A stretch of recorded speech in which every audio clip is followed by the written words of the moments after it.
nature area. Wednesday, you guys are at home doing e-learning at home, and I'm out here. Well, teachers have to be here at school, so I'm trying to figure out an assignment for you guys for tomorrow. I'm actually going to be gone, so that is a little bit of a bummer because some of you, your first day doing e-learning at home, but I know you'll get through it and it'll be fine. I guess you're doing e-learning now, but as far as streaming in, I will be back by the afternoon, but it's something I have to go do. So our assignment today is going to be about the research you did about where owl boxes should go. The reason I wanted you to research where the owl boxes go was so we're more successful when we do it. If we don't research and know where to put them, the odds of it being successful and owls move into it aren't as great.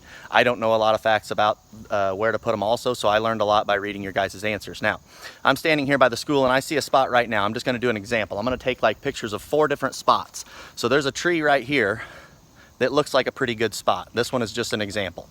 It is an open tree. We know that we want it facing away from the predominant wind. Predominant just means where the wind's mainly blowing from, which is usually like southwest or northwest. With a real warm front, we may get something from the southwest, and with a real cold front, it'd be the northwest. But if we face it opposite of that, the wind can't blow in, the sun can't get in as much, the snow can't blow in. This would be a great spot up there on the trunk of this big tree right here, okay? But I don't really want to put it there for a couple reasons. Now, if I look around, I could say, this is a good spot. There's a big open grass field where they could look for mice and things like that. But if you notice what's near here, we have the school here, and also there is a light up there. And that light, we know that owls like to be active at night. And if that light is on all the time, it's not going to work very well. So now we did learn that there's one kind of owl, I think it was the screech owl, that doesn't mind being around people as much. And they would actually just sit up there in their box and not be bothered. I think that was the screech owl. We could try to put that up there later and see, but what I'm going to do is go through the nature area. Now I'm going to go for a walk. There's a benefit about being a science teacher. I can come out and do my job outside with no mask on and go play in the woods. I'm like Nature Boy. Give me 2 claps and a Ric Flair. Boom, boom, woo! So I'm out here walking around talking to myself to my phone. Teachers are probably looking out their windows at me like, that guy has done lost his mind out there talking to himself. All right. I think the animals are used to me doing that out here. They look at me like, that guy's going to be talking to that little box in his hand again. But I'm going to walk the nature area, and I'm going to pick 4 different spots. All right. And I'm going to video the whole surrounding. And then when you do your assignment, I'll try to have pictures of each spot on there, and you're going to tell me which one is the best spot for the owl box and why. So if the one that you pick is the best spot, you have to tell me why it's a good spot. All right. So use the information that you learned from researching to tell me why it's a good spot. Now, the ones that are a bad spot, tell me why they're a bad spot. So that spot back there, if I would have picked that one, I would have thought it was a bad spot. I would have told you that I thought it was bad because it was near people and it was near a light. All right. So make sure you read the directions on these and turn it in also. Because the other day on one of the assignments, there was a word bank, and it said that in the directions, but a lot of people didn't scroll low enough to see the word bank. So on this one, next to each site, you're going to tell what is good about it or what is bad about it. But the one you pick, make sure you note that that's the one. So either circle it and say, this is the best site because, and then the ones that you think aren't the best site, tell me the reason why you think they aren't the best site. Okay, so I'm going to stop this. Now, the next thing I have to figure out is how to edit a video, because I'm going to have a lot of starting and stopping, and I got to put it together in one video, and I'm not real tech savvy. So I need you guys at some point to learn how to edit videos or find some kind of software to do this so I can keep making videos if you like to see videos. So I'm going to come up to the first site and come back at you. All right, see ya. All right, I'm back. We're at the first site, and you see here, there's a truck up there. Somebody's probably watching me and listening to me. If the police show up because some stranger's wandering around the nature area, I'll put on a good show, take off running or something, make them chase me. Okay, so here's the first site. We have a giant pine tree here.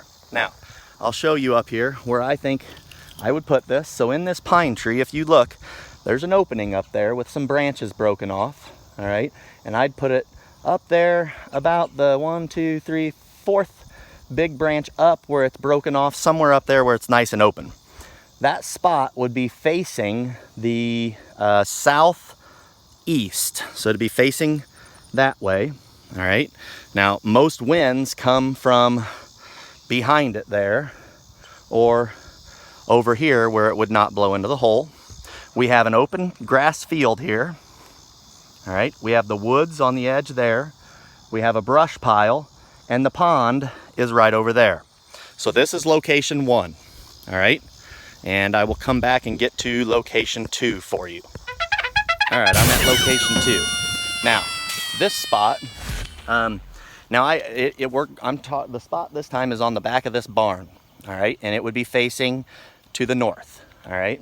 So facing to the north, up there on that barn. We did read that there are some owls that like to live in barns, and I watched a video where a lot of people put owl boxes on the outside of barns. So I'm going to give you the breakdown of this location. We have a barn here. The maintenance staff, the people that mow the grass and take care of the buildings, they keep their stuff back here. Not a whole lot of people around back here very often. Now, we're similar location as the last one. It's an open grass area near the woods. We have the school greenhouse over here and some apple trees right in there. Okay, I don't know if you can see those apple trees right there. Tickle my head, diggy, diggy, diggy. Right there, the apple trees, okay? And the pond right there. Now the one thing with this, our predominant wind is going to be coming out of this way and blowing right there, okay? And then sometimes a west wind would come across, all right? So this is location 2, all right? Now, you may pick one. There's no necessarily right or wrong answer. If you can defend your answer and say, well, the reason I said this one was because, I'll accept that. If it's a logical explanation, there's one or the other isn't going to be right or wrong. So you just have to explain why you picked it and why you think it's the best location. All right, so I'm heading to location number 2. I'm going to have to speed up a little bit because it's lunchtime and I'm out here watching. All right, I'm at location 3. Now I'm back here where my class came out here, and we saw some deer in this bean field here. So we got an open bean field. We got a big open grass field. All right, we have the woods here, the entrance to the nature trail on this end, and there is our location. Okay, way up. See if I can touch it. I'm really tall today. I'm gonna spin the blade. Ready? Not even that funny. Okay, so I'm gonna put the owl box only about 20 feet up on the windmill.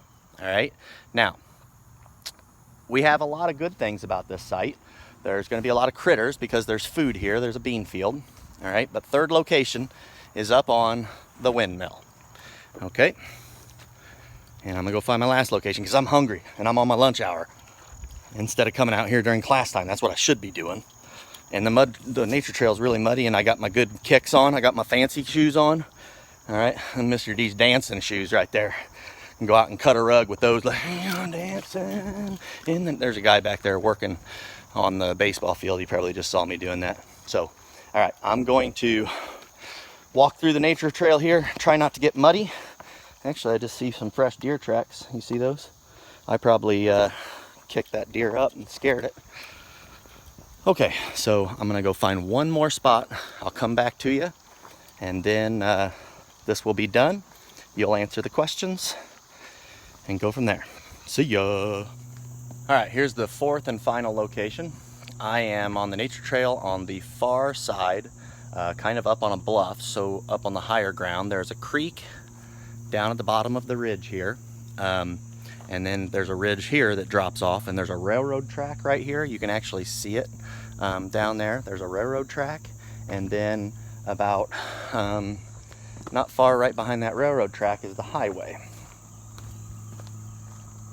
And you'll be able to hear cars go by here in a minute. Listen. Could you hear that? I don't know if you could hear that. Okay, but I could make a car noise. Did you hear that? No. So there's a highway there. Now, this is a pretty dense forest. Dense means pretty thick, a lot of trees, but I'm looking at this tree right up here, okay, kind of right back there. All right, so he would be up high and be able to see a long ways. There are lots of other trees in here though, and we're in the trail here, right on the trail where people will walk. Highway, railroad, water at the bottom of the hill, and lots of trees in here. All right, that is location 4. All right, so that is all of the locations. If you like seeing videos like this, you could go to my YouTube page and just search for Brent Davis. When you go there, to be able to see all of them, I have a section called Mr. D Mindset, and that's where most of my education. Ugh, cobweb in the face. Another one. I need you guys here to go first. That's where most of my YouTube videos are, on the Mr. D Mindset part of the Brent Davis page. But you can go there and watch those. I have ones on burning prairies, grass prairies, and there's like 40-foot flames. And I play the Blaze of Glory song to it. Me and a friend of mine were doing it during e-learning last year. Because we will talk about that kind of stuff, about burning prairies and how that helps to speed succession, which is the progression of how habitats grow. So you can go watch any of those videos just for the fun of it, if you have some free time. Some of them are pretty darn ridiculous, as a lot of my stuff is, but somewhat educational. So if you're watching it, you're learning something. You might just be learning that your teacher is a little bit cuckoo, but anyway. Dang it, I am getting blasted. Cobwebs. Okay. I'm out of here. See ya. Oof.